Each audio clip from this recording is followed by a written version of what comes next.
What is going on, everyone? Welcome back to another episode of Jaymes Howell's Chiefs Talk. My name is Jaymes Howell, and sitting next to me, to my left, to my right, wherever it is, my legendary co-host, Chase Riley. Chase Riley, you are muted. How are you doing tonight? I think you're muted, my friend. I am. My bad. Every time I hit that button, I always forget to unmute it. I'm doing great, man. How are you?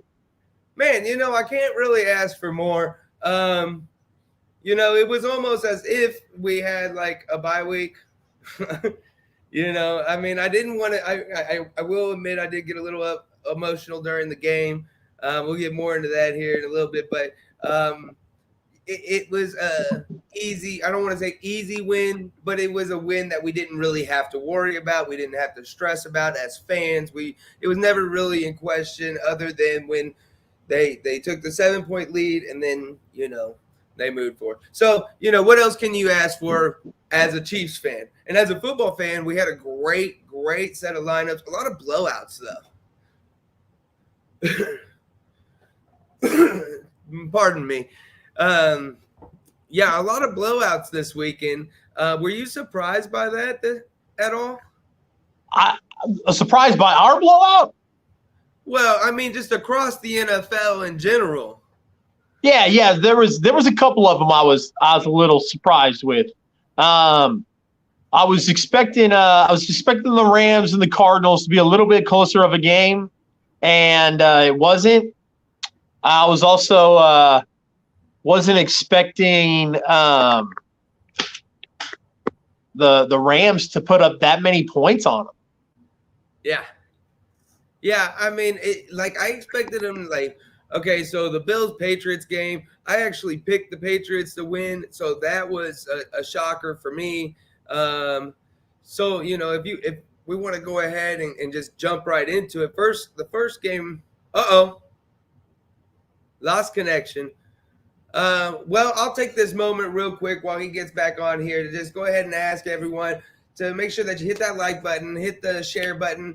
If you haven't already, go in and like the page, follow the page, not only my page, but my buddy here at CR Media. You can find me at Jaymes Howell 1 on all platforms. And if you don't want to remember that, just go click the link. It's in the description. I already put it in there for you. So shared to all. I see you, Mama Bear. Mama Bear's present, of course, as always. Shared to all. Appreciate you. And then, like I said, go check out Chase Riley at CR Media. You can find him at CR Media on Facebook. I believe that's your Twitter as well, correct? And then what about Instagram and TikTok and all that? So if you search up CR Media, you'll find it, but the actual username is CR Media 1988 because they wouldn't let me take CR Media. One of these days I'm just gonna remember it. I won't even have to ask you. I think it's been like 3 weeks now, and I still haven't got it. Yeah. So let's just jump right into it. You said what? I sent it. I thought. Yeah, I know. I'm very forgetful and misplace things. Let's just jump right into it. The Buccaneers absolutely just smashed the Eagles. Was this a surprise at all to you, or is this basically how you seen it happen? Nah, it was. I'm not surprised. I thought that it would be a little bit closer. I thought the Eagles would act like they, belong there, and it wasn't close at all. I was very hopeful, maybe overly hopeful for the Eagles. I like Jalen Hurts. Of course, my college team is Oklahoma, and so you put 2 and 2 together. And Jalen Hurts went to Oklahoma, and so when he entered the NFL, the same as Sam Bradford when he came into the NFL, I kind of followed his career as well. And it almost seems to be going down the same path. Yeah. I thought it was going to be a little bit closer than it was. Tom Brady and the Buccaneers, they seem to be Uh, music's a tad too loud. Thank you, Mike Harris. Appreciate you. Yeah, Tom Brady and the Buccaneers, they seem to be in where they are every season. They're in prime postseason mode. And yeah, they rout the Eagles easily. The next game we had up was the Rams versus the Cardinals. Rams versus the Cardinals. And talk to us about this. You said you were a little shocked about this one. Yeah, no, I was a little shocked, yes, because I predicted this game would be really close. I thought we were going to see a clash of two good offenses, some hard-hitting defenses. And I think my prediction was like 27-28, or I can't remember exactly what I had, but I had it really close. And the Rams just came out and embarrassed them. Kyler, without D-Hop, Kyler Murray might not be as good as we all think he is. Yeah. No. And I think they're supposed to say the Rams upset the Cardinals. I'm not sure what it is. The Rams beat the Cardinals instead of the 49ers upset the Cowboys. You see it? You see I do see that now. That's definitely weird. I hate to put you on blast while we're live, but I just my bad. Hey, no worries, man. We're not professionals yet. We just act like it. Yeah, no. I was a little shocked that the Rams scored as much as they did. I thought J.J. Watt coming back was going to not only just physically bolster the team as far as his talent goes, but mentally bolster the team, having a defensive leader back on the field with them. And, I really thought that they were going to be able to slow the Rams down. And then, on the flip side, 11 points is just unacceptable with D-Hop or without D-Hop. I don't care. It's unacceptable, and you're not going to win. You're not going to win very many playoff games only scoring 11 points. So, it's kind of what I expected. I just didn't think it was going to be, as much of a blowout as it was. Rob Wilson said OBJ, and he's right. I mean, I seen a graphic the other day that was like OBJ when he was with Cleveland, he had like 0 touchdowns, and then OBJ since he's joined the Rams, he's got 6. And he's really made a difference in this offense. They've been missing a couple pieces, and he's been able to step up and fill in that gap very admirably. Next up, we had the 49ers and the Cowboys. and I'm going to go ahead and say it to you again. I said it to you before the show. Let me turn the music down just a tad. I said it before the show. I'll say it to you again. I absolutely love the picture. The fans are flipping them off. Trent Williams is he's just laughing at him. Yeah. Trent was originally a Redskin. So, and Trent's been in the league for about 11 or 12 years now. He came out in that 2010 draft. And Trent was a Redskin, a member of the Washington football team. And he's had to deal with a lot of years of the Cowboys and their fans heckling him. So, man, I bet he couldn't wait to do this one. A little high on life in that moment. Yeah, just a little bit. Yeah. Yeah, and you could tell, man. You just look at the picture, man. That's one of the most genuine smiles you ever see in your life. He's loving it, soaking in the moment, and as he should, because they just went out there and was that really the score? Was that really the score of that game? I thought it was Yeah. closer than that. No. I mean, they went out there and no, it was 23-17. Where did the 41 come from? Yeah, I'm not sure, but it was 23-17. That's all right. I gave you a task with little time, and I know it was rushed. So I said week 3, if it comes down to coaching, the Cowboys would blow it. 14 penalties, and that's we could talk until we're blue in the face about the referees. And that last play and how dumb the last play was, or how you agree with it, or whatever. But when it comes down to it, it's undisciplined football. It's 14 penalties. They found a way to lose that game, and they have too much talent between CeeDee Lamb, Amari Cooper, Dak Prescott, Ezekiel Elliott, Tony Pollard, Dalton Schultz. I mean, the one of the best offensive lines in the league. Mind you, it's getting a little old, but one of the best in the league still. And you score 17 points. If you don't know what I'm talking about as far as like the last play of the game goes, I did go ahead and bring the video here. Here it is. Fans and the organization. You have a sliver of hope as the Cowboys. You could throw this inside or outside. This is not a good job by the Niners. Schultz confused here. They got a timeout before the snap.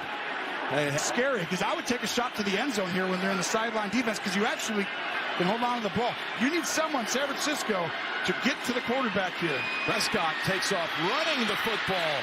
Whoa, I don't think this is going to work out. It will. They'll be able to clock this. They were playing for it. It's down. Oh, my gosh. Oh, the official gets in the way. The game's over. Gosh. The game is over.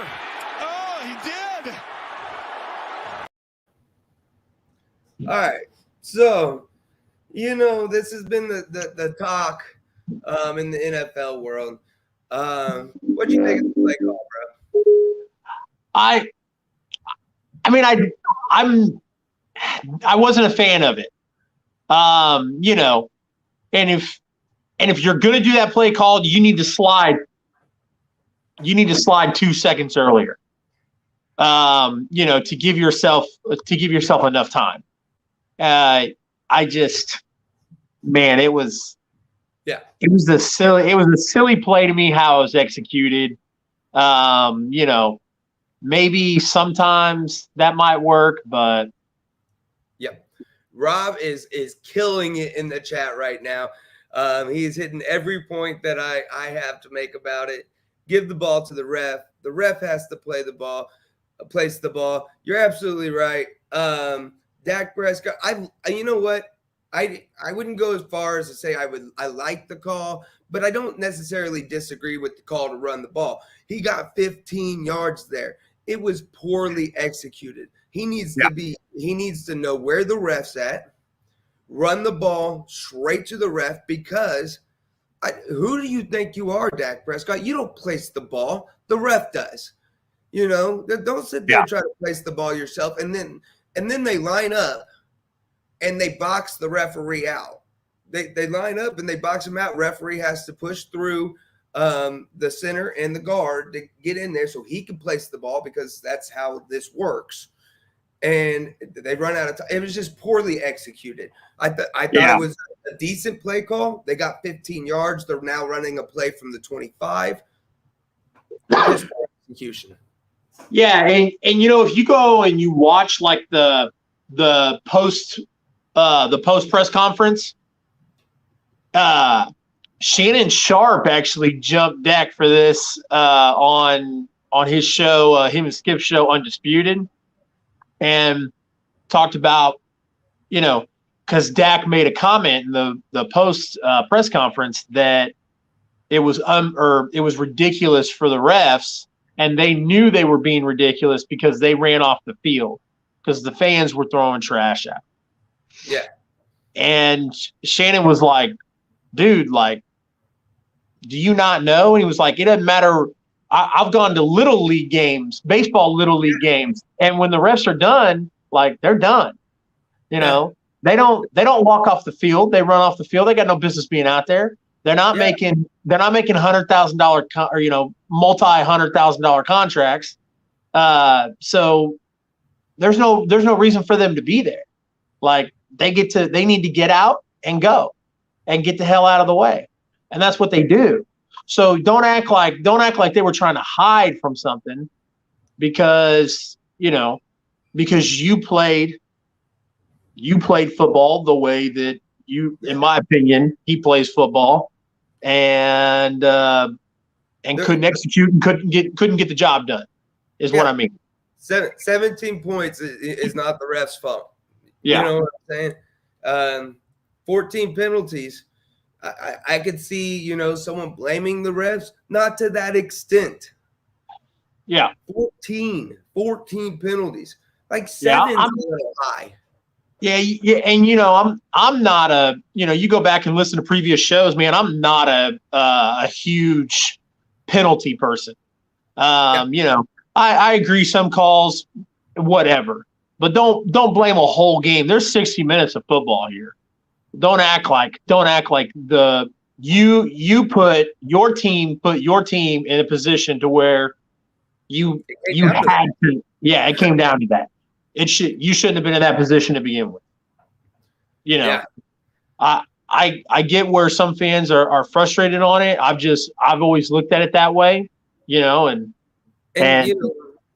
my thing is there's just really no excuse because, like I said before, there's so much talent, and everyone praises.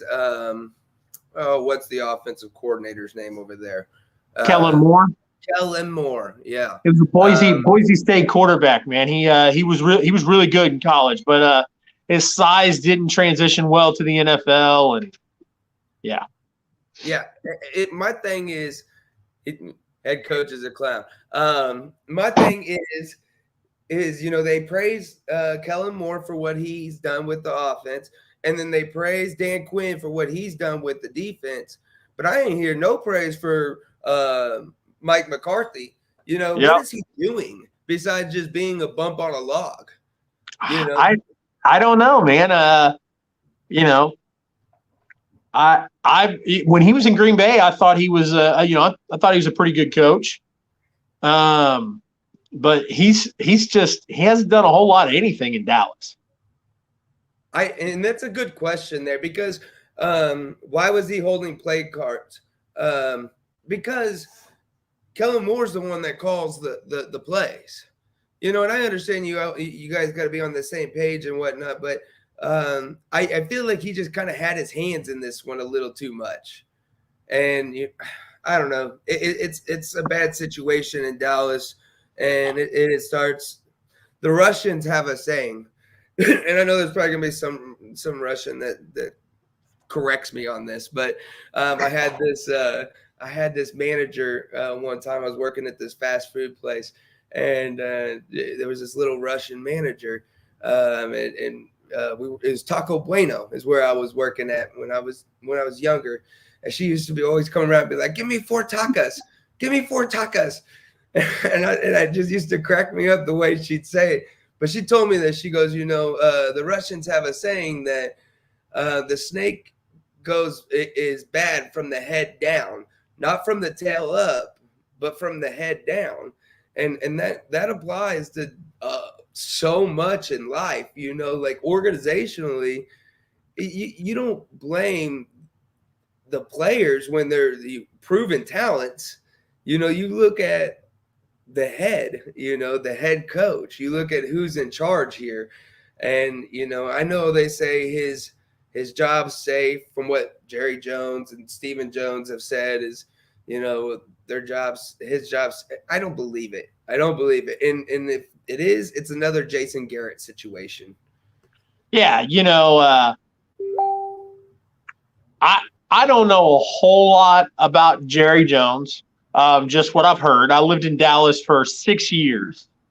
And when I lived in Dallas, the consensus around the team was Jerry ran the show, no matter who the coach was. And Jerry doesn't like to admit he's wrong. Like I said, this was the telltale down there. So Jerry didn't like to admit he was wrong.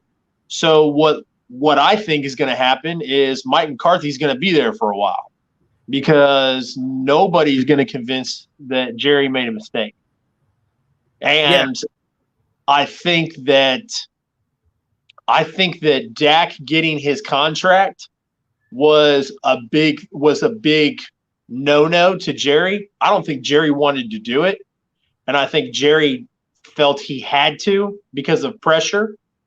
And I think this this loss will get blamed on Dak.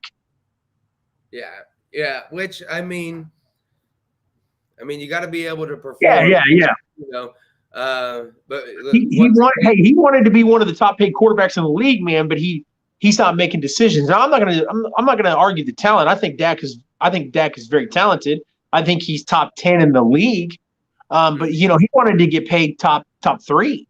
And, man, in moments like that, you got to prove that you earned it. And doing something like that was just, Yeah. And I agree with Rob here. He says, Jerry, I showed the comments that Jerry's the head coach. He has to have a puppet. And that's really what it is.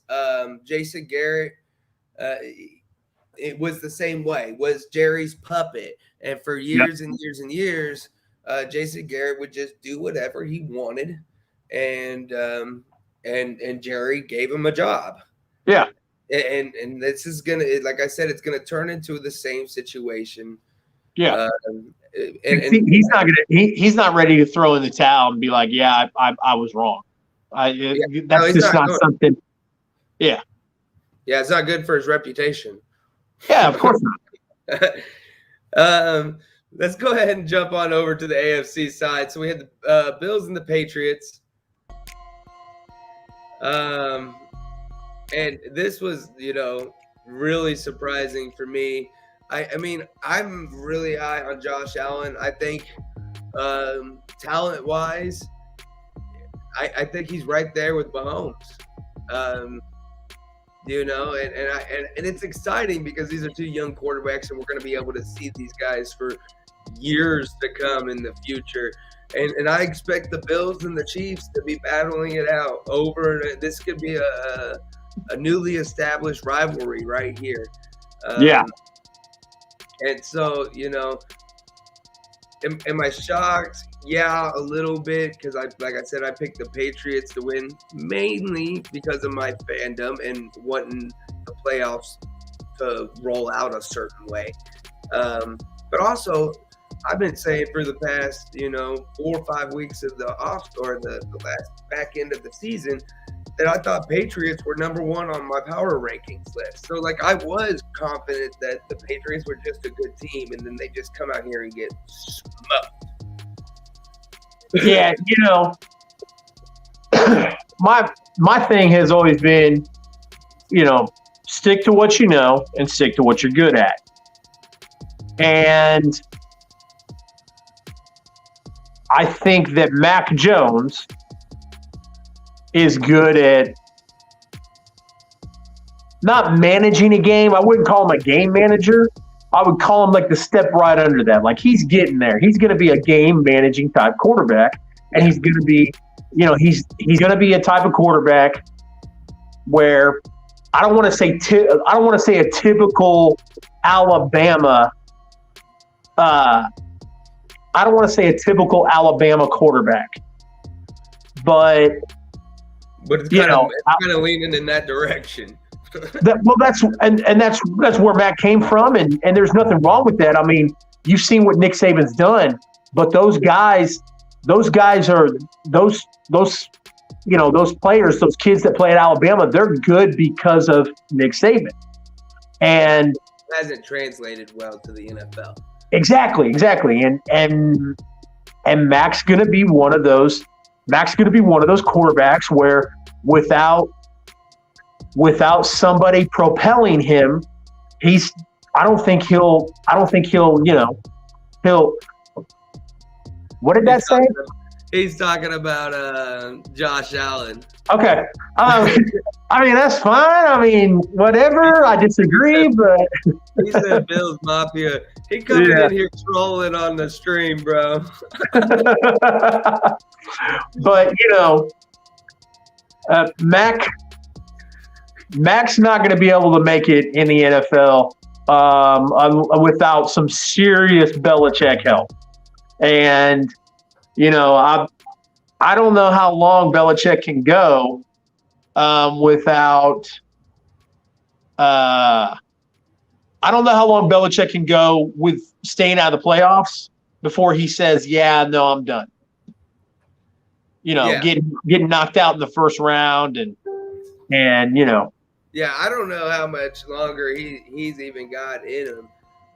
He swears that Mac Jones is the next Tom Brady. And I can see maybe the potential to kind of have some good games here and there, but to the most part, I agree.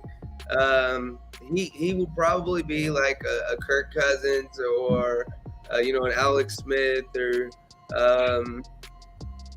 at most. It would be, to me, it would be an accomplishment if he made it to an Alex Smith level.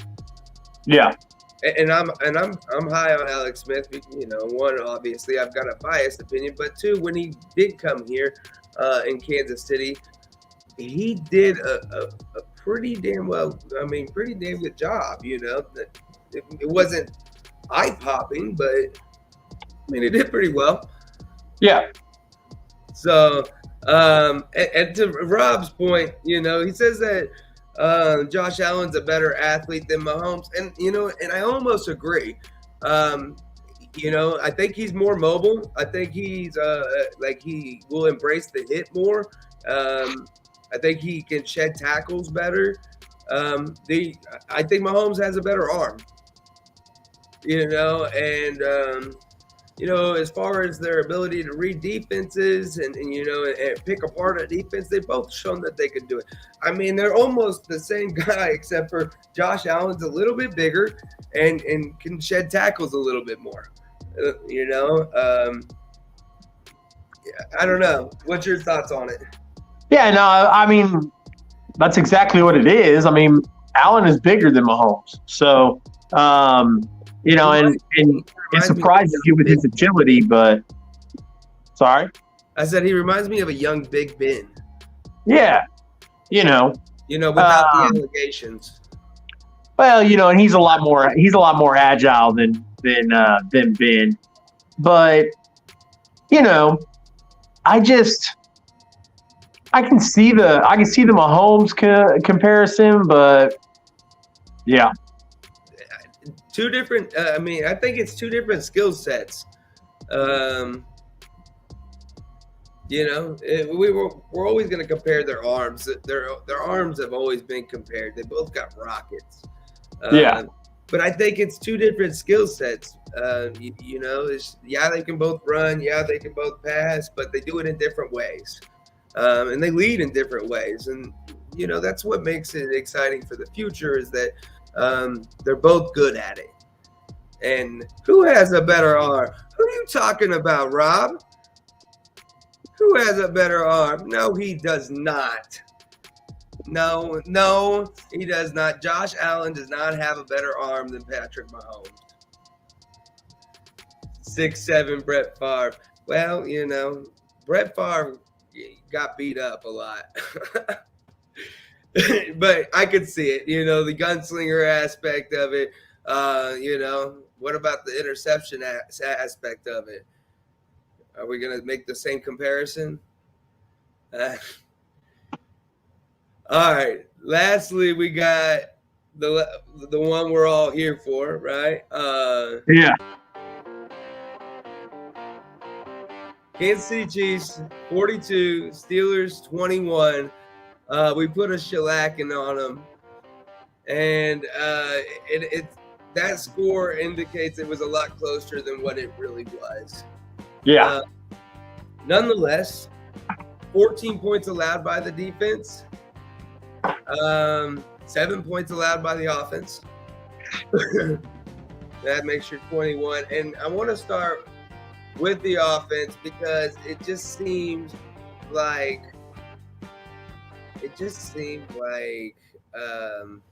they continue to have this slow start. And I know they look good. Yes, they looked good.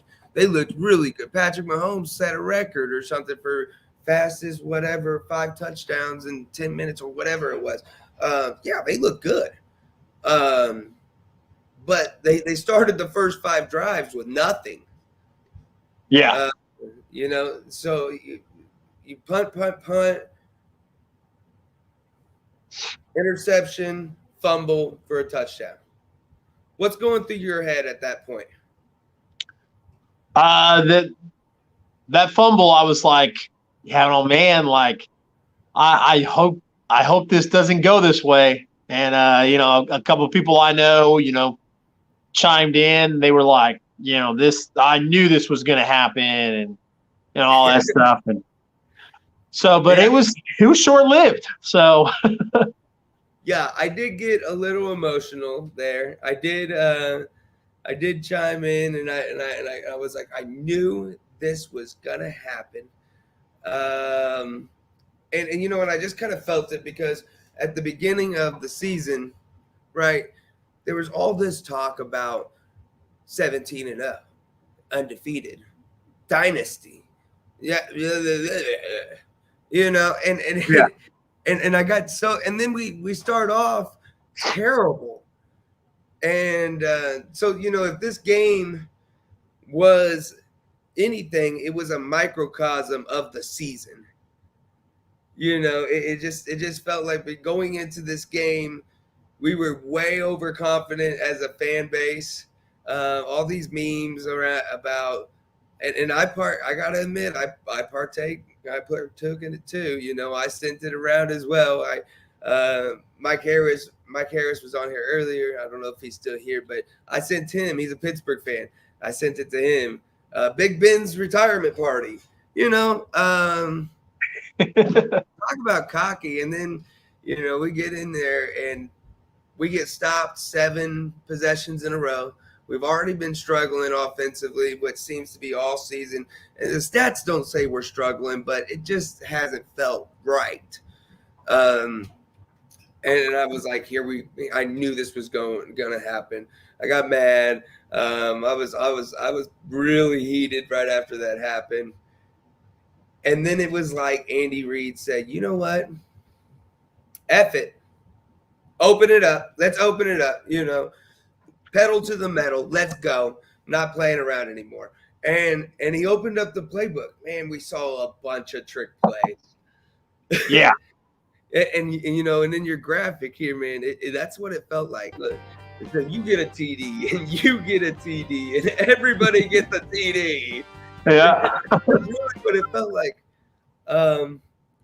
We had a game here that the tight end throws a TD, an offensive lineman catches the TD. It was weird. Our biggest playmaker was our 3rd string running back. It was a weird game. What were your thoughts on it after that, bro? I mean, obviously it turned around, but yeah. When the first thing happened, I kept telling myself, I was like, man, don't get excited yet. Like, let's see how this plays out. But man, this is not how we want to start this game. And they turned it on, man. It was very refreshing to see. And you know what? I shared something earlier in the week that said, in order for Mahomes to get that Mahomes magic going, they needed to open up the running game, and he needed to spread the ball around. And when you've got as many people on that team catching the ball as we did, between the tight ends, the offensive linemen, the running backs, everybody getting into the mix, that's when you see Patrick come out and bring back that 2019 Patrick Mahomes magic where he's on. you know. So yeah, it was really refreshing to see that happen and watch them come alive again. You know, and those guys out there, they looked like they were having fun. And that's what we heard so much of in 2019 was this, we're just going out there and having fun. And that's what they would look like they were doing on Sunday. In my predictions earlier in the week, I mentioned that I was, I had no doubt the Chiefs were going to win. I had the Chiefs I had the Chiefs blowing out the Steelers. And like you said, the score doesn't show that it was a blowout. That game was a massive blowout. They didn't stand a chance. So I figured after the game it was going to be a lot of, emotional stuff with Ben. I thought kind of like similar to his last game in Heinz Field, but it didn't feel that way. They showed a couple of guys hug Ben, but it was mainly about the Chiefs. Well, from what I read, Mahomes went out there and told Big Ben, was like, look, if this is your last game, you did it the right way. And they had it like an exchanging of words. And I thought that was a class act move on Mahomes. Yeah, part. I don't know if they showed it on the game, but I went back and watched the highlights. And in the highlights, they showed Kelsey going up to Ben and saying something to him as well. Yeah. Donnie Ray, yo, let's go. What's up, buddy? Nice to see you in here. Tanya, appreciate you. Need 2 safeties in the draft. Who, Kansas City? I can see 1 safety. 1. Yeah. And look, if you guys are just tuning in, real quick, my name is Jaymes Howell. You can find me at Jaymes Howell 1. Sitting here, right here next to me is my buddy Chase Riley, my legendary co-host. You can find him at CR Media. And real quick, before we get into the meat and potatoes of the Chiefs game, we're going to take a quick break. When we come back, we're going to get into the game itself and really break that down. And then we're going to talk about the defensive side. We're going to do a little bit of predictions as far as these upcoming games this week. So stay tuned. Real quick break. We will be right back.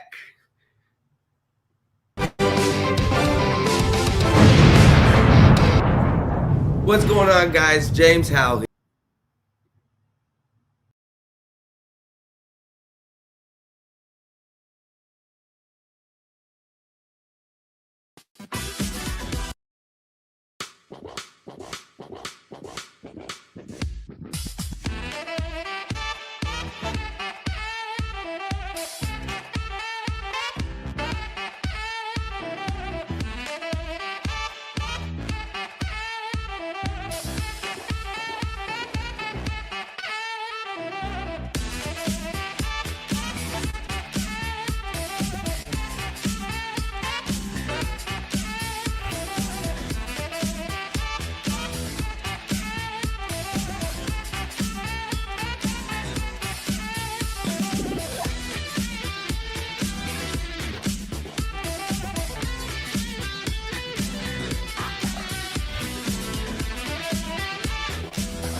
What's going on, guys? Jaymes Howell here.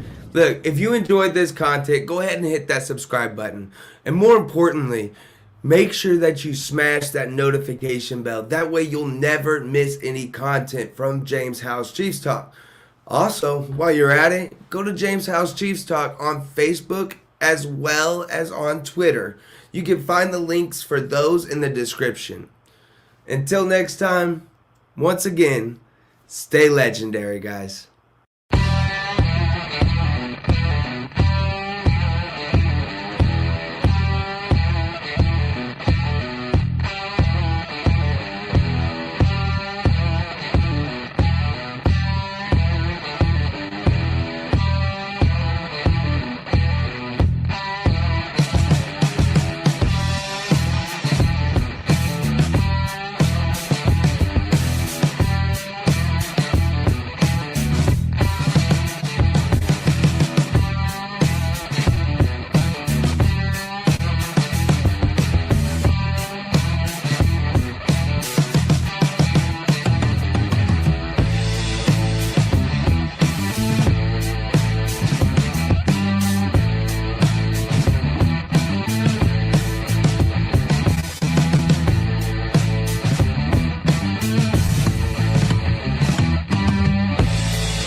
Hey everyone, Chase Riley here, the co-host of Jaymes Howell's Chiefs Talk.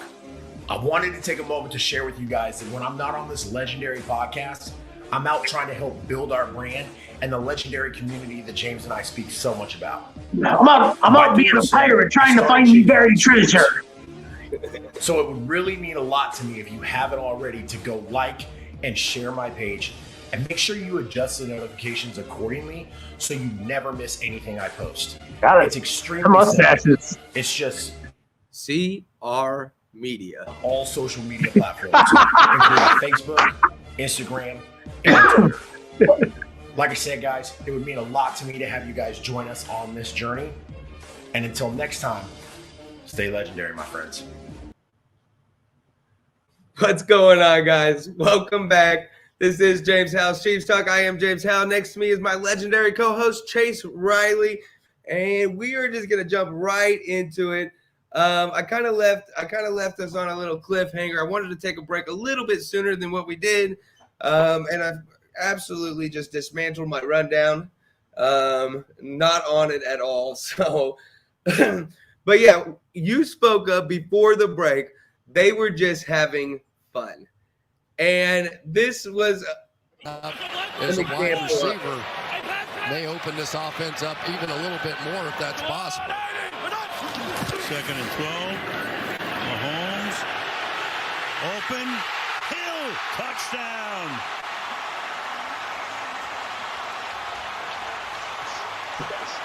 "31 yards, they beat Cam Sutton."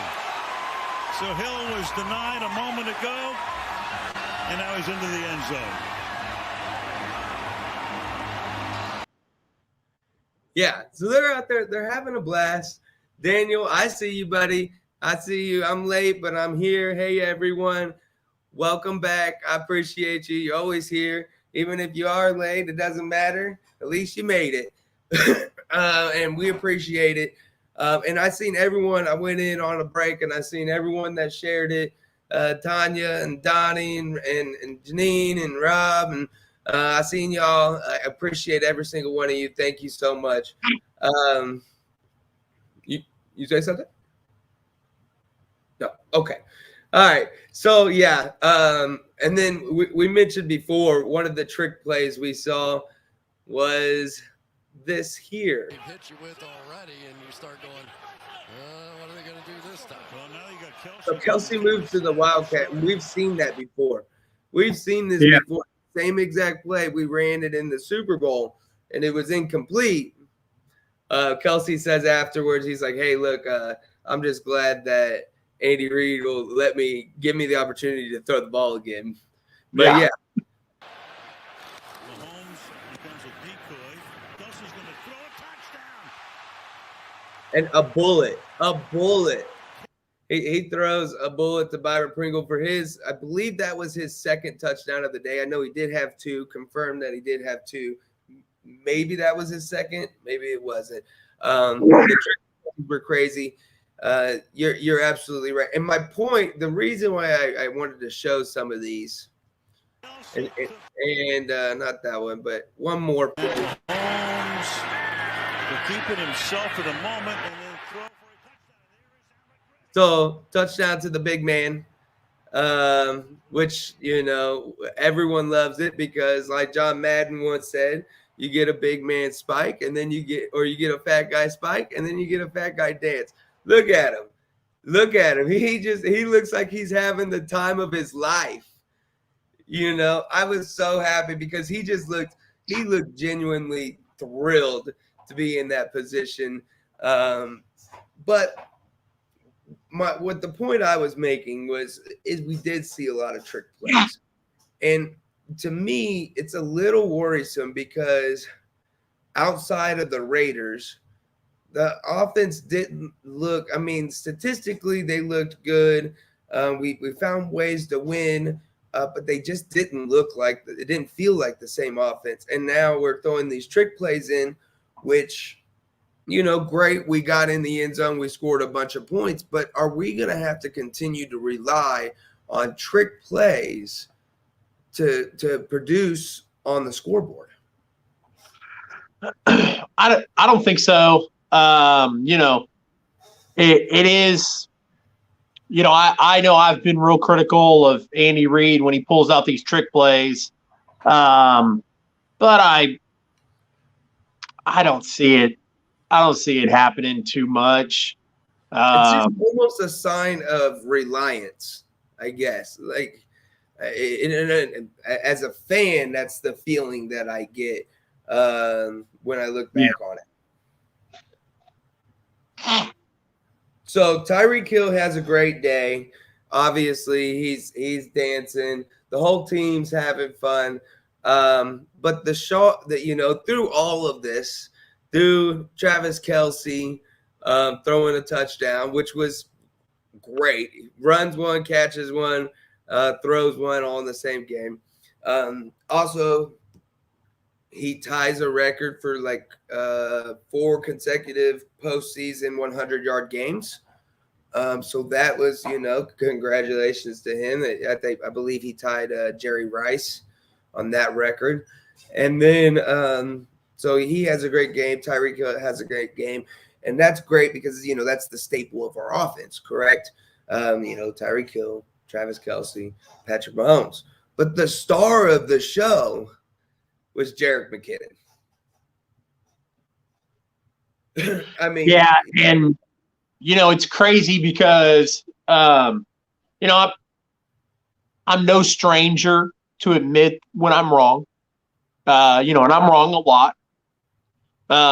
So no shame. At the beginning of the year, I was like, what is Jerick McKinnon doing on this damn team? Clyde Edwards-Helaire, Darrell Williams, Derek Gore, Darwin Thompson coming back. I was just like, who cares if McKinnon's on this team? Man, these past 2 weeks, he has proved his worth. I didn't think anybody could outshine Darrell Williams, and McKinnon has done it.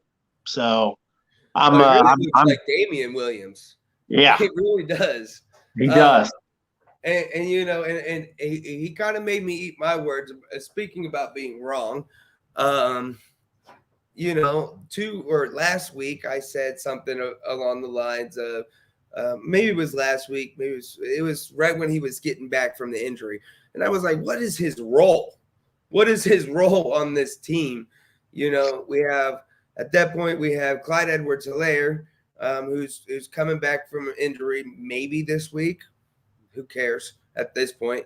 And then we've got Darrell Williams, and then we've got Derek Gore, and I made the comment. I said something about Jerick McKinnon being just a special teams guy, and then this happens. Not just this week, but the past 2 weeks. Yeah. So I'm not right all the time, but it's the pain of being wrong is eased up a little bit when it's something like this. Yeah. Oh yeah, absolutely. Especially in my fantasy league. I'm terrible at my fantasy league. But when I play Super Draft Pro, I still manage to win. And if you guys go click on the link in the description, you guys can play too. And the all new Super Draft Pro, backed by Caesars Entertainment, and subscriptions start just as low as $20. I think the best deal is $50, but just go try it out and see what you guys think. If I can win, you can too. So on his return, I doubted him. Like I said, not sure on Clyde. Have you heard anything on Clyde's his injury front? Is he gonna be? Have you heard anything?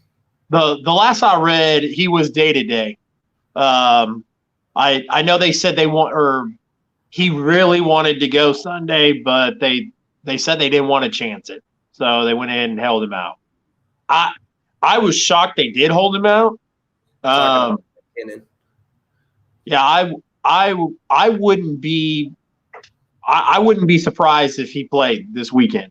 There's no reason why he shouldn't. But yet again, I said that on Saturday. Somebody asked me about Clyde's status, and I was like, well, there's no reason why he shouldn't play on Sunday, and then he didn't play. So we'll see, I guess. Well, I think if he does play, I'm hopeful that he'll be ready. But at the same time, I'm at the point, especially with the Bruce Arians, Antonio Brown thing, and then now Zeke. The rumors have come up where Zeke has been playing with a torn PCL since week 4, and I feel like there's all across the league. I wouldn't say all across the league, but in a couple cases, they're neglecting their players' healths. And I don't want to see that situation in Kansas City. No. And so if he needs to be rested, rest him. From a business standpoint, protect your investment. Yeah. And then from a humanity standpoint, man, he's injured. If he's injured, he's injured. Put him on the sideline. Yeah. There's plenty of room back there. And you're completely right. I mean, from an investment standpoint, no matter what you plan on doing with the investment, it's still an investment. So So yeah, protect your investment. And then, from a humanity standpoint, there's no reason to risk, him getting hurt further or anything like that. He's injured. So leave it at that. And the thing is I said it last week. This running back group is incredibly talented. The whole group, all four of them. And it's showing. We're now on running back 3. Darrell Williams was out. He was in and out this last game because of an injury. We're now on running back 3, who I think majority of Chiefs Kingdom thought that it was going to be Derek Gore. It was surprise. It's not. It's Jerick McKinnon, and he tears it up. This running back group is deep, and we know what's in the 4th slot. The 4th slot is Derek Gore, and we've all been clamoring about him all year. So I think that's going to be extremely beneficial the deeper in this playoff run we go. So I also said last week that the wide receivers needed to step up. Well, we've been talking about it all season long about how the wide receivers stepped up. And I posed a question. I said, but have they already? So I stroll over here to my box score, right? And I'm looking at the wide receivers. I've got DeMarcus Robinson got 4. Tyreek Hill's got 5 for 57. Robinson had 76. McCole Hardman's got 4 for 43. Byron Pringle's got 5 for 37, 2 touchdowns. Hill has a touchdown. Jerick McKinnon has a touchdown. It's almost as if I said it, and then they went out there and they proved me right. I mean, what does this mean for the team moving forward? We've always been asking for that compliment to Tyreek Hill, but what does it mean when we achieve it? I don't know, man. Like I said, I think I've said this on previous episodes, but I think that there's so many weapons on this team and on this offense that I just don't see there being a number 2 guy. If you want to get technical, Kelsey's our number 2 guy. I wish they would line Kelsey up in the slot more often. Yeah, absolutely. But I just feel like the way they've built this team and they've presented these weapons for Mahomes, I just don't see there being a number 2 guy that comes in and, is our Will Fuller or our, well, I thought that they thought Josh Gordon might be that. Yeah, he wasn't even on the active roster this week. I'll be honest with you, man. I think that they want a lot of people to. Yeah. I think it's an essential part of the team. It's part of how we play football. So I think the team is looking for that number 2 guy, and every time I think that they try to tell us, oh, hey, this is our guy. Byron Pringle's that guy, or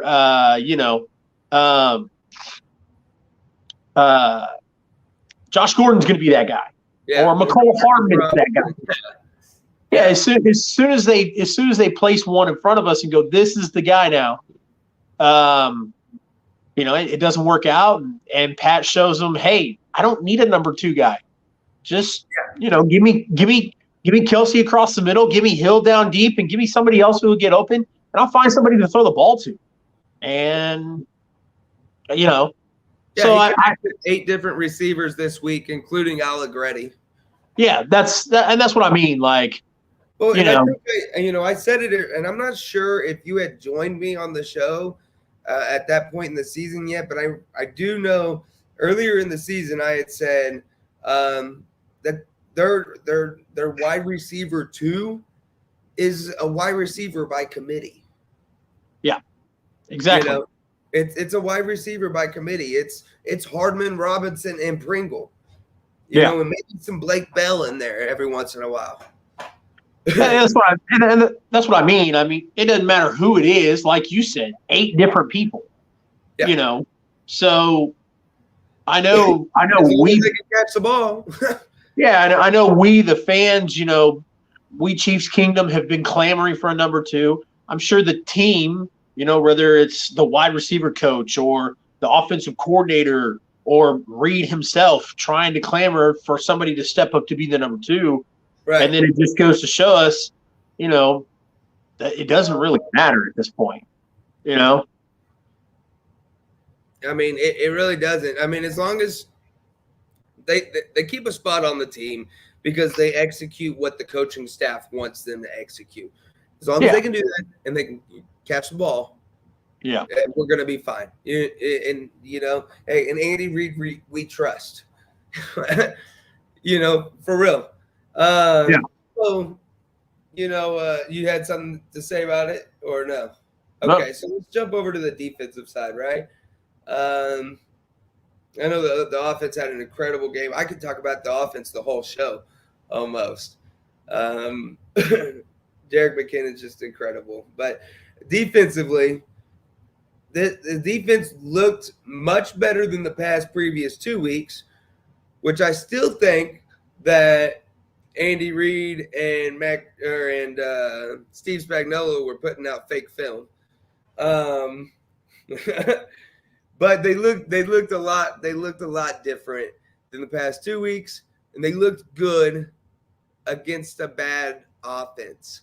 This offense, I mean, they've got talent. Chase Claypool, Deontay Johnson, who had a couple bad drops, that costly drops that was demoralizing for the Steelers. And they got Juju. They got Najee Harris. They got some characters over there. They also have Big Ben, who is he played a year too long, in my opinion. Did he end on somewhat of a high note? Sure. He took the team to the playoffs, and but it's not there anymore. If it's Josh Allen, it's a different story. Oh yeah, absolutely.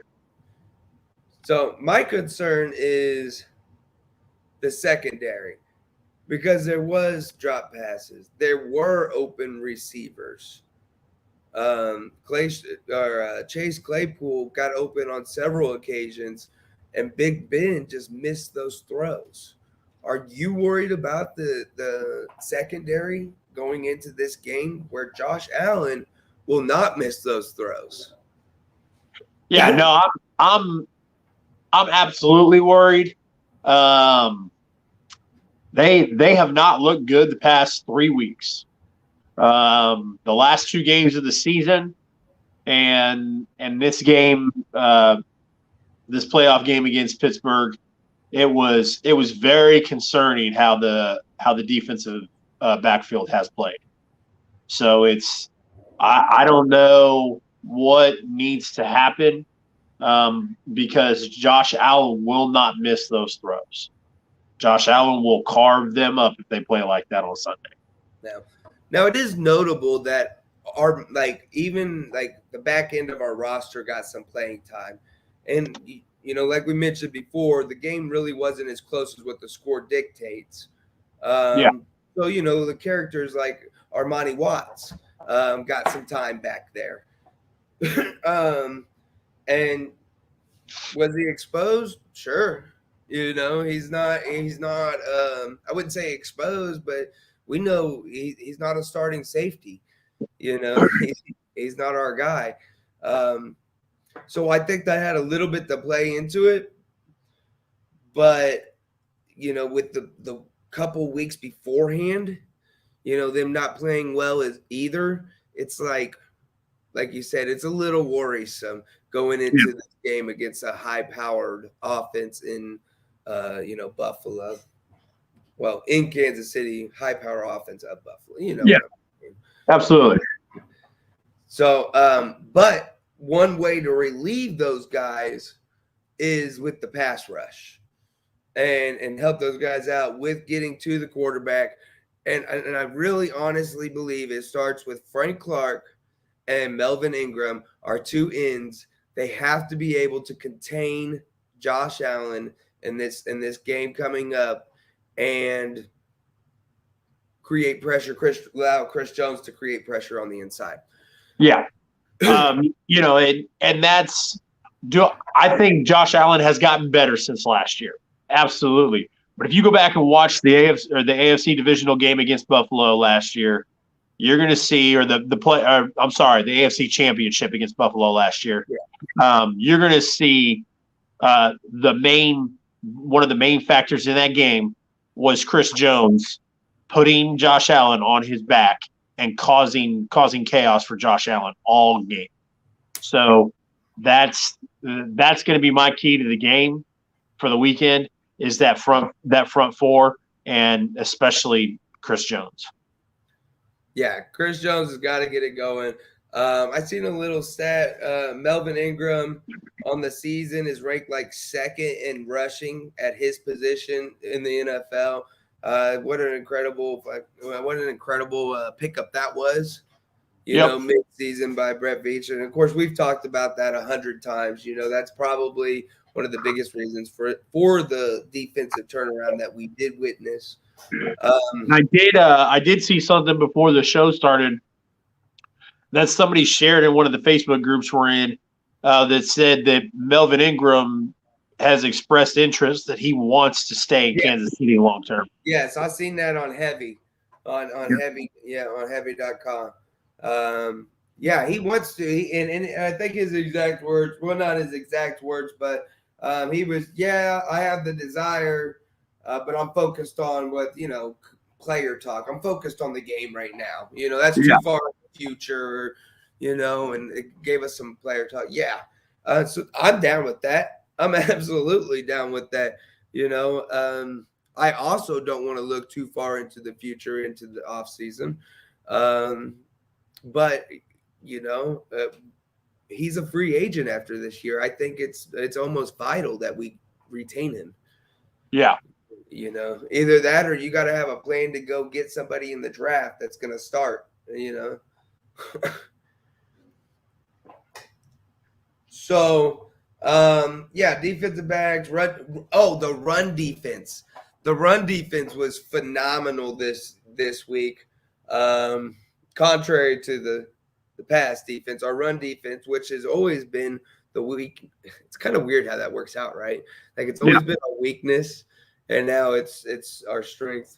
So Najee Harris, he pulls up 12 carries, 29 yards, 2.4 carry. Like I said before, Najee Harris is incredibly talented. And he's going to have a good career, but, barring injury, heaven forbid. But I thought, of course, the familiar name of Nick Bolton, Willie Gay Jr., these guys, they're all stepping up big time. Our biggest weakness is the secondary. And I think it's going to be up to these guys to kind of help them out. Agreed. So that's really all I had for the preview on the Chiefs. Did you have anything else on that? No, I just like I said, my keys to victory for this game is Mahomes has got to keep up with Josh Allen.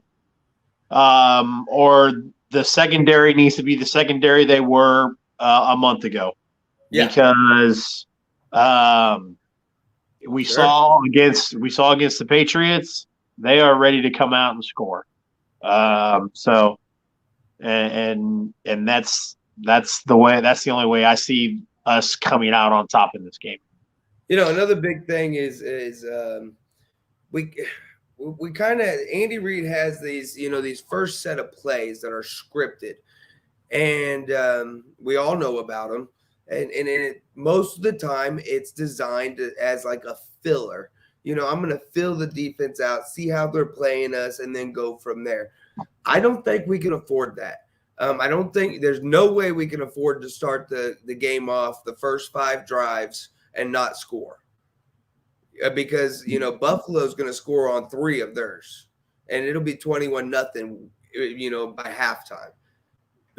And maybe by the first quarter. If we do not come out there and jump on them immediately, it could be bad news. Agreed. Yeah, the way they played the Patriots, that they didn't even have time to adjust.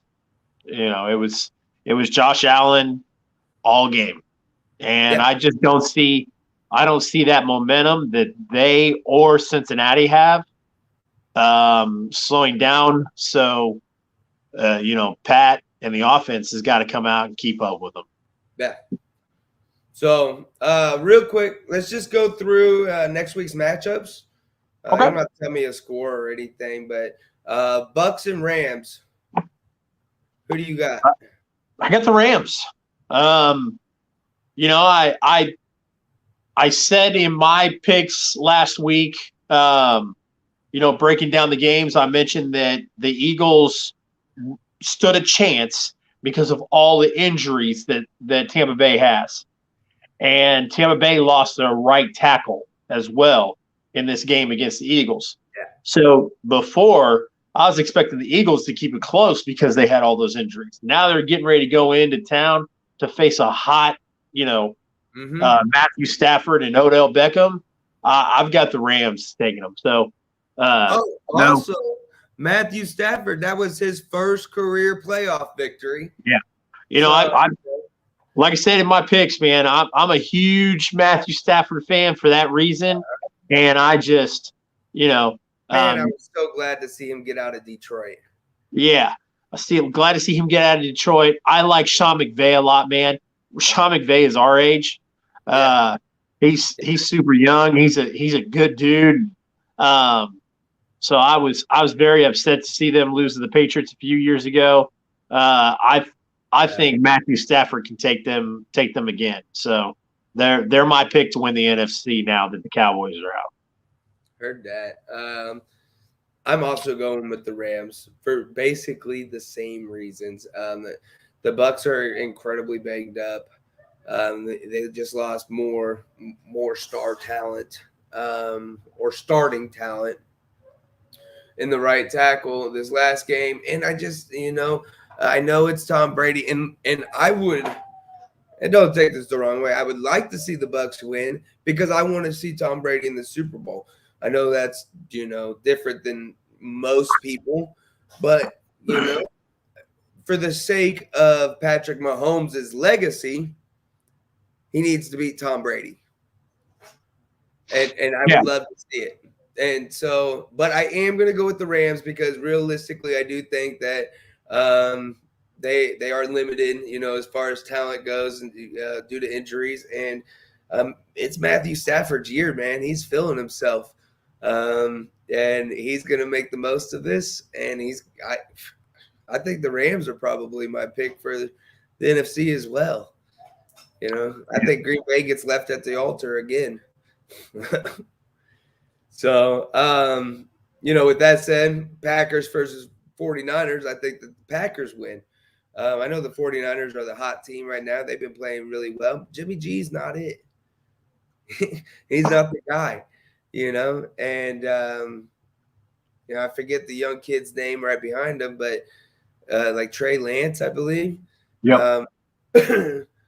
But I don't think he's the guy, and I don't think the Niners believe he's the guy either. So I think their run ends, and Green Bay defeats the 49ers this weekend. Yeah, I think so.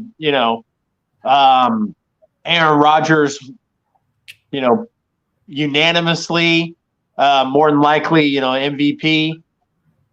And, he's having a great year. I think he's trying to show Green Bay that, he got the Favre treatment. So now he's trying to do what Favre did. So I respect it. I like Aaron Rodgers a lot, and he's probably my favorite quarterback in the NFL other than Pat. I've always liked Aaron Rodgers, but I think they barely come out of this one against San Francisco. And then yeah, if and when they meet the Rams, I think the Rams take them down, which will be poetic for Matt. Matthew Stafford to knock Aaron Rodgers out. But yep, I see it the same way. I think the Rams meet up with the Packers, Rams in the Super Bowl. Yeah. So, and then of course we do the Chiefs one first. You think the Chiefs win? I do, man. I think it's going to be really close. In fact, I was going to do kind of like a hot take. Here's my hot take. My hot take is that there's going to be just as many, if not more, points scored in this game than there was in that 2018 game between Jared Goff and Patrick Mahomes. In Mexico? No, the Monday night game. Oh yeah, it was supposed to be in Mexico, but then it got canceled. Yeah. That game. Yeah, I remember that. That was high flying. It was 54. It was 54-51, I think, or 54-50. So that's my pick, man. That's my hot take for the week. I think Josh Allen and Patrick Mahomes put up over 100 points on the scoreboard. Man, I've I'm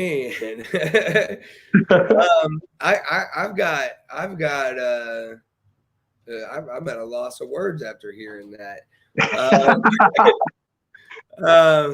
I've got Kansas City winning. I think that this defense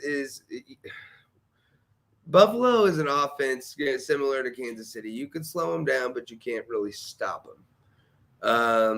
And so I think that they're going to hang up 28 on us. And that's my prediction, that they're at 28. We're at like 37. Let's say 37, 35, maybe.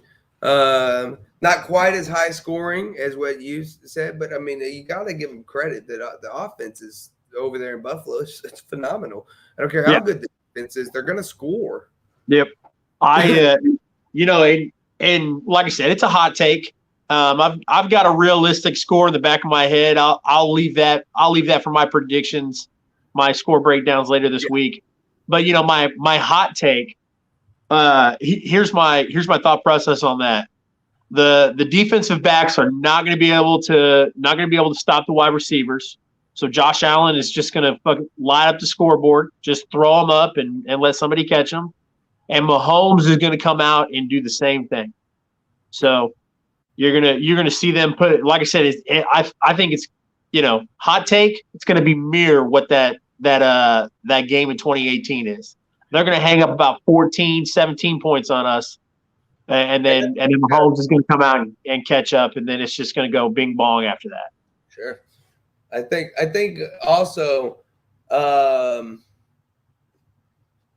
think the way the refs come out and call things is gonna make a big difference as well. And I don't really care how they call things. Like if you want to call things tight and by the book, that's fine. But if you want to call things, and let them play a little looser, that's fine too. Just be consistent.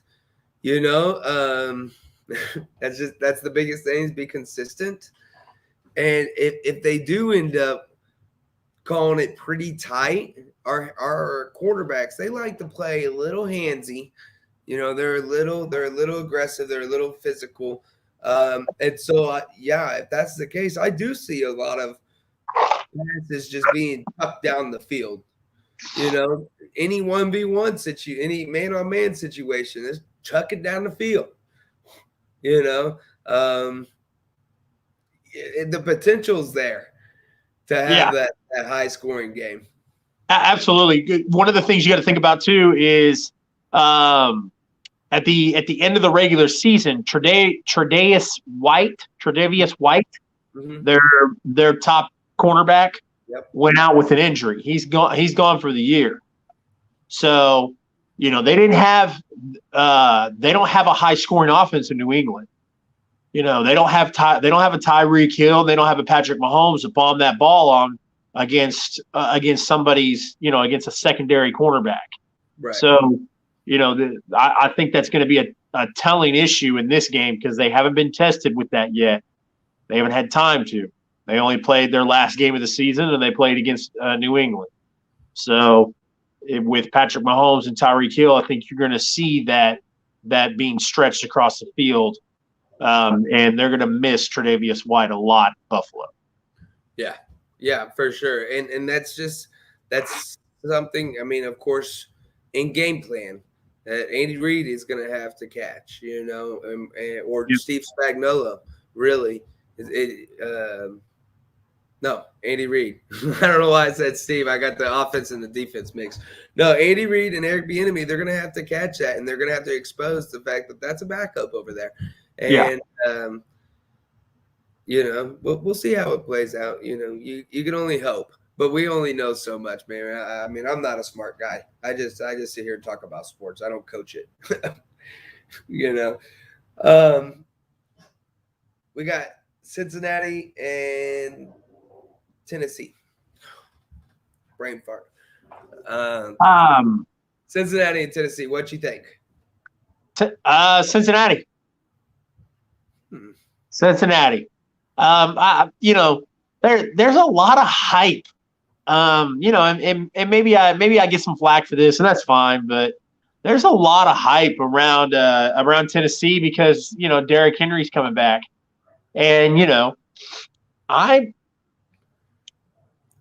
think Derrick Henry J.J. Watt coming back too in Arizona, and look how that turned out. Yeah, so I think that I think Cincinnati's got the hot hand, and I think they're gonna overrun that. They're gonna rerun that over and over and over again this week in Cincinnati's practices leading up to this game. That Derrick Henry's back. Gotta watch Derrick Henry. Gotta make sure that we know where Derrick Henry is on the field. And I think they're gonna, like I said, I think they're gonna overrun it, and they're gonna come out and they're gonna shut him down. And if you shut down Derrick Henry, Tennessee is not a 1 seed. That's how I feel. Yeah, I was a little shocked that you went with the Bengals, but I too am going with the Bengals. I just thought you would go the opposite way. Even though, like you said, Derrick Henry is coming back, and I coming into the playoffs, I said that I thought Tennessee was the scariest team in the playoffs. But Cincinnati is hot. They are hot right now. Joe Burrow is dealing. Jamar Chase, T. Higgins, Tyler Boyd, their tight end CJ Uzuma. I can't remember how to pronounce it, but man, they're dealing. They're a hot team, and I think it's going to be too much for Tennessee. Ryan Tannehill is not going to score 30 points. I just don't see it happen. Can they? Yeah, but I don't think they're going to. Now, if they're going to, it will be against this Bengals defense because the Bengals defense is not that great. And so I do think it'll be close, but I do have the Bengals winning by probably just a field goal, maybe just 1 point. Really close game. So, man, I think that just about does it for tonight, huh? I think so. Okay, so real quick, if you guys are here every single week, it might look a little different next week. We are switching from StreamYard to Restream, and we're going to try it out and we'll see where we're at. So things might look a little different. They might not. Well, who knows? I haven't got a chance to look at it much. So just kind of expect that. yeah, man, I hope this is a good game, man. It doesn't get affected by the refs too much. That's my final thought on that. I agree. I think as long as they come out and they play consistent, shouldn't should be a good game, a really good game. Yeah. So, question: if heaven forbid we go out and we lose, is this in your eyes? Is that at that point? Is this considered a successful season? Yeah, absolutely, You think so? absolutely. I mean, How many teams in the history of the NFL can you name that went to an AFC championship with a rookie quarterback? Yes, he had 1 year. He had 1 year behind, but playing he was a rookie. So they went to the AFC championship. We won't talk about the asterisks there of almost going to the Super Bowl. We're just going to say the AFC championship just to put it right there. Right. Went and won a Super Bowl the next season. Uh-huh. Went to the Super Bowl and lost the next season. And then this season went to the divisional round of the playoffs. That is 4 years of coming really close. That's not even talking, not even hitting the foundation of what they did years prior to that. The Tennessee Titans playoff game was a divisional game. The Steelers game, divisional game. I mean, this team has been in a consistent position. So I wouldn't say this season's a failure. I think that I think with the problem of a lot of people in Chiefs Kingdom clamoring, God forbid, saying 17-0. Yeah. Stuff like that. I think that puts that kind of puts that mentality that we were supposed to make it to the Super Bowl or bust. And I think for a lot of fans, it would be considered unsuccessful. I wouldn't say failure, but it's not a successful season for a lot of fans. I agree with you. I think it is a successful season. Nonetheless, I think the masses out. I agree. I think the masses out in Chiefs Kingdom are gonna think that it are not gonna call it a successful season. And my opinion on that is that we need to. I know that it's good to have high expectations. Yeah, absolutely. But don't have. We're not going to go to the Super Bowl every year. Yeah. Will we this year? I don't know. I hope so. Yeah. I mean, I really do. But we're not going to go every year, and and it's going to suck. And I think that we just need to lower expectations just a little bit. What do Chiefs have to do to become a dynasty? Win one more. I think with if they win one more, that's three Super Bowls in a row, and 2 out of the 3 we got it, and that's 4 AFC championships in a row. Yeah, with Tyrann Mathieu, Chris Jones, Patrick Mahomes, Travis Kelce, and Tyreek Hill. That for those 5 in 3 Super Bowls, winning 2 of them, I would say that's a dynasty. Yeah, and it really depends on what your definition is. But you can't expect much more from a team. What, a three-peat? Yeah. Come on. Yeah, like I said, man, if Kansas City wins this year, they'll talk about that in 20 years. Yeah. The 2017, the 2018, 2019, 2020, and 2021, Kansas City Chiefs were the team to beat. Yeah, he says make it to the playoffs, make it past the first round, and possibly win the next. I'm happy. Yeah, I mean, I'm not ever going to be happy with a loss. No. And like I said, I don't expect the Chiefs to lose this game.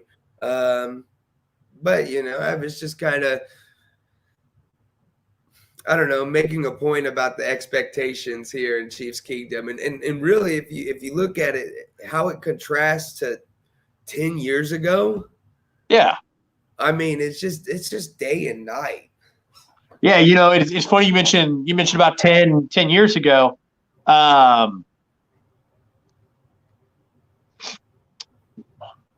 You talk about 10 years ago. I just saw a video of Matt Castle from, and he was talking about Todd Haley from their 2010 season. Mm-hmm. And that was rough time as a Chiefs fan. It wasn't. We went 10-6 that year and lost lost that wild card playoff game. I think you mentioned you were at that game. Yeah. Against the Ravens. Baltimore. Yeah. Yeah. And sorry, I'm laughing at that comment.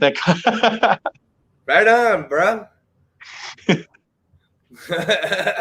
Why does it say Vum and Go? I don't know. I'm not sure. All right. So anyway, it's a typo. The V and the C, man. Come and go. Vum and go. Yeah. K and V, man. Come on now. Yeah, come on now. But you go back and look at that season. That season we were 10-6, lost in the wild card round. But the season after that, that led to Todd Haley's departure. Then the next season, which was about 10 years ago from now, when they went 2-14. Yeah. I'm okay with if I'm not going to say like I don't care. Of course I care. Of course I want Pat to win. I want Pat to win 10 Super Bowls. And I want Big Red to win at least 2 more before he retires. But if enough to be in the GOAT conversation. Yeah, I'm definitely not going to sit here and get all riled up and get upset and go online and say all these stupid things about the team if Sunday's outcome isn't what I want it to be, because I still think this team is successful. I still think they've got a lot of talent, and it could be worse. Yeah, could be worse. And 10 years ago, you were talking about that playoff game against the Ravens. Well, it's a little bit more than 10 years ago, but that was considered. We went to the wild card round and lost, and that was considered a successful year. There was a lot of Chiefs fans at that point in the franchise that were happy with that. And not that I think that we should, I say lessen your expectations, and I kind of feel bad about it because, like, no, you shouldn't. Our aspiration should always be the Super Bowl. But if we fall short, man, there's got to be a threshold where it's considered, okay, we had a good season. We'll go get them next year. Yeah. Yeah. Already shot royal jaw. No, I think Pat spoiled us. Yeah. We didn't get many playoff wins under Marty. I'll tell you that. Yeah, exactly. I think Pat has spoiled us to the point where, like I said, we're a handprint away. We're a human hand away from going to 3 Super Bowls in a row. I just, if it doesn't happen this year, I'm definitely not gonna go tell Brett Veach to clean house. No one's on the hot seat. We got coaching staff throughout our whole staff. Our front office, our coaches, other teams want it. I hear that Eric Bieniemy is leading candidate for the Miami job. So that was kind of a good news for me. They just, I don't know, man. there's some issues in Miami. And it's just really odd how the whole Brian Flores thing played out. And, yeah. I always tell everybody, there's things that those guys know that we don't. And I was super critical of Miami. But I'll tell you what, maybe there's something that Stephen Ross knows that we don't, that he maybe he's talked to Houston about Deshaun Watson. Maybe there's more about Deshaun Watson that we know coming out. Maybe Stephen Ross is excited to continue to grow with Tua. I don't know, but we'll see how it plays out in the offseason. Well, I do know that one of the biggest issues in sports right now is diversity, within sports. And, right now there's only one black head coach, and that's Mike Tomlin. And and so and I don't think, of course I don't agree with the lack of diversity. But it still seems, my issue is it still seems that we're having problems, because I don't want to say that's what happened in Miami, but it seems very sus. Yeah, it's hard to justify when your team is behind this guy that you've told everybody is your head coach. And I know they started off, but they were winning 7 in a row, right? They damn near had a chance to make it there at the end. Yeah, they lost their first 7 and then ended up with a winning record. Yeah. So I mean, it's like I said, it's hard not to jump on him, because I know I jumped on Stephen Ross really bad. Trying to call me. I jumped on Stephen Ross really bad about that. Thought that maybe they should have stuck with Brian Flores, but like I said, maybe there's something that Stephen Ross knows that we don't, about who he can get to lead this team in the future. Definitely looked bad when you've got a coach with a winning record and you tank it. So yeah. Just like I said, in the day and age that we're in, where everyone's under a microscope, it looked incredibly suspect. Yep. And we can sit here and talk about it all day, and there's going to be people that'll tell us, maybe your mind shouldn't go there, but to be blind to it is extremely ignorant, because I would tell you to look at what happened in Vegas with John Gruden.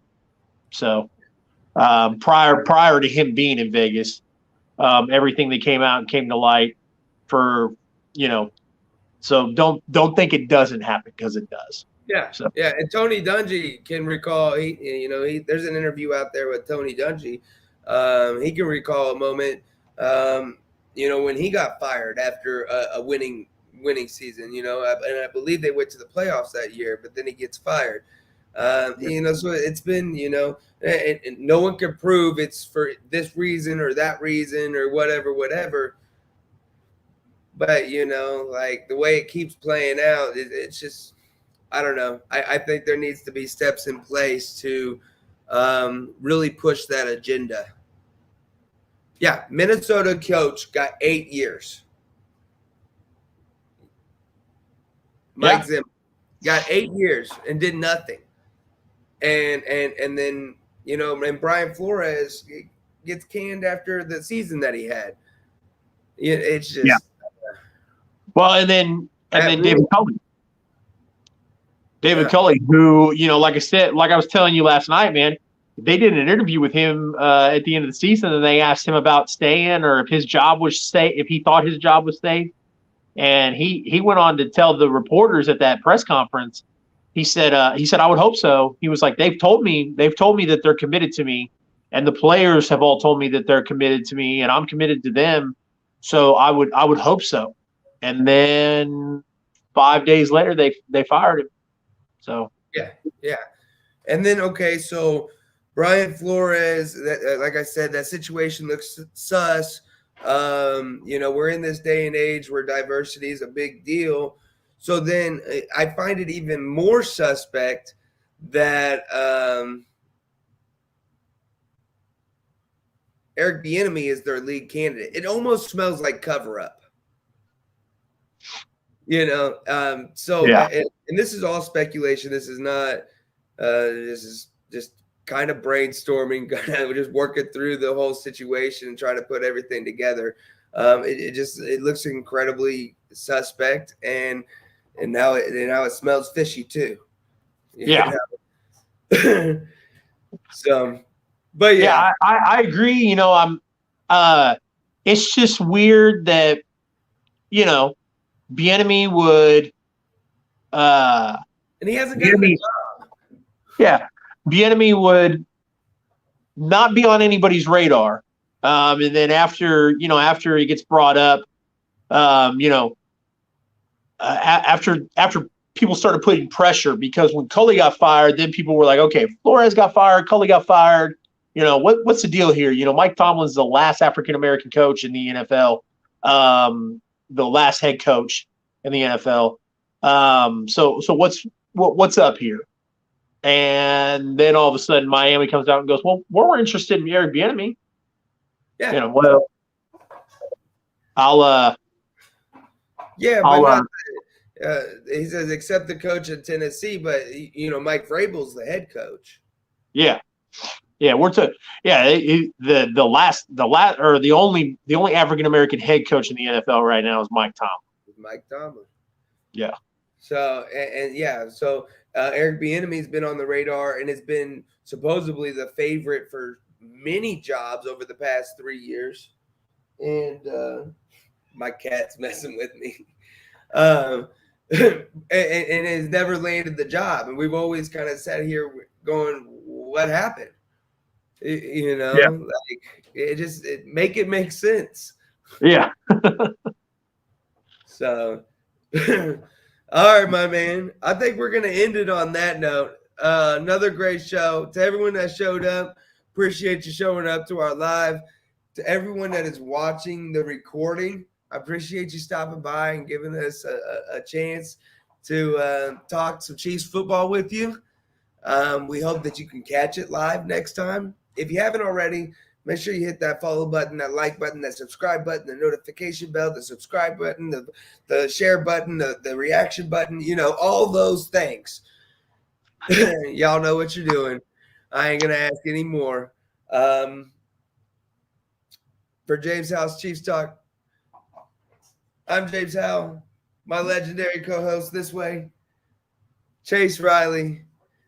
As always, you guys have a great day. And stay legendary, guys. Now, where's that outro at? What's going on, guys? Jaymes Howell here. Look, if you enjoyed this content, go ahead and hit that subscribe button. And more importantly, make sure that you smash that notification bell. That way you'll never miss any content from Jaymes Howell's Chiefs Talk. Also, while you're at it, go to Jaymes Howell's Chiefs Talk on Facebook as well as on Twitter. You can find the links for those in the description. Until next time, once again, stay legendary, guys.